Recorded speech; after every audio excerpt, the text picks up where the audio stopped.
The yellow trajectory that you see on this graph is what social scientists call a diffusion curve. It's a J-curve, and it shows us how innovations diffuse over a period of time across a population. There are a number of innovations that have diffused over time that have taken off at the point of the J-curve called critical mass. Now, I brought home a dictionary recently that's been in the family since 1946. And in this dictionary, there are a number of innovations that have diffused and are absolutely critical to our society. They're not in this dictionary, but they should be. For example, the word computable, computation, and computer here, but computer is not. There are other words that aren't here that should be, for example, television and the internet.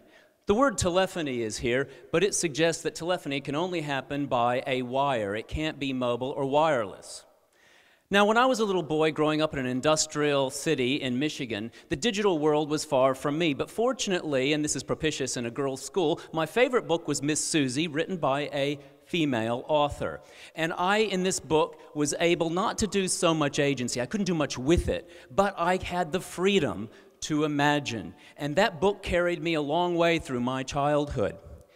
Now, when I got to school, I got to point at the screen, I learned that agency, doing stuff with books, wasn't something that I could do. I learned that freedom was something I didn't have as a student, and I learned that imagination was something I probably should park while I busily study.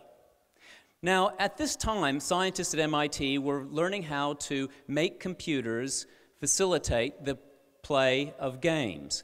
And shortly later, engineers were able to commercialize consoles for game playing. The problem, as I've set it up here, is that books have existed on one side and play entertainment media have existed on another. And so what we see is that students wanting to play with their textbooks haven't been allowed to. So instead, they've doodled, and in this case, I love this one from a Russian textbook, fishnet stockings on an anatomy figure, because the student wants to play with the book. Now, yes, books are getting more interesting and multimedia, this is true, but textbooks are what economists call a broken market. Students don't pick the books, teachers and schools do, and students don't pick what they read. Their teachers decide the order and what they read, and that, to me, is a problem. Sure, the entree has been served, digital textbooks are here, but this is not the story for the future of the book. The story for the future of books is situated in what we're going to be able to do with them. The problem we have, and when you talk to people about things like computer games, you get a stone wall that says there are certain things we do with certain media and there are certain things we don't do with certain media. And so we get this, again, this opposition between things like the idiot box and those video nasties and books. And of course, books are keeping modern because they're being digitized, right? Well, I want us to examine the verbs that we use for these media nouns. Think of the behavior that we associate with each medium. For example, what do we read? Books. What do we watch? Television. What do we listen to? Radio. What do we study? Textbooks. What do we play? Video games. Why don't we just mishmash these words and find new things that we can do with these media? Because after all, it is possible, right, to study television. There are programs of this all over the world, and we can watch books. Now, it turns out that there is a lot of reading in video games. And for those of you who don't play video games, you shouldn't despair. The book isn't dead, but it certainly is converging with games. This infographic shows you the size of the U.S. publishing industry in units of books sold last year, 4% up on the previous year, compared to the number of games in boxes sold, 316,000 versus roughly 1,000. Now, when we look at the value of these industries, it turns out that the video games industry is 70% of the book publishing industry and catching up very quickly.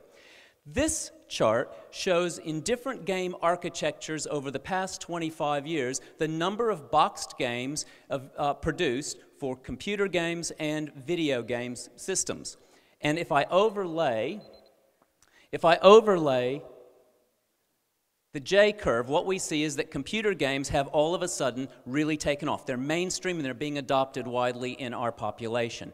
As many book applications as game applications in Apple's venerable App Store. They are the top 2 categories of apps in the App Store. Now, there have been many different kinds of delivery mechanisms for text, and these 2 are only the most recent. What's special about them is that they're computers, and we know that computers can facilitate agency in learners, and people can play with computers. It doesn't matter whether it was Dante's Inferno in a textbook or an ebook or a film or indeed a computer game, people can engage with the text. They can read it and they can play it. So the vision is this. I have the dubious distinction of having started a Bachelor of Computer Games at my institution. I get a lot of ribbing for it. But I promise you this, students in my program, and there are over 50 of them in one part of the program and 50 in another, will be making textbooks that people can play. They're not going to be working for big entertainment institutions. And already I'm pleased to announce, although there's a commercial element to this, so I have to keep my mouth slightly quiet, we are making a game app called Betting on the Brain for a major textbook publisher. It's a nursing textbook. So it fits very well with what we've talked about today. So we're meeting the need for rising game literacy by producing agency that people can enjoy in texts. Major publishers, like Random House, have hired a number of games designers to create a separate division of games development. So we're not the only ones in this game. Johann Huizinga, a philosopher, said that play transcends the immediate needs of life and imparts meaning to the action. What this means is that if we can play and we can do, we can learn. We get meaning from what we do. So as we gamify books, yes, that is a word, gamify.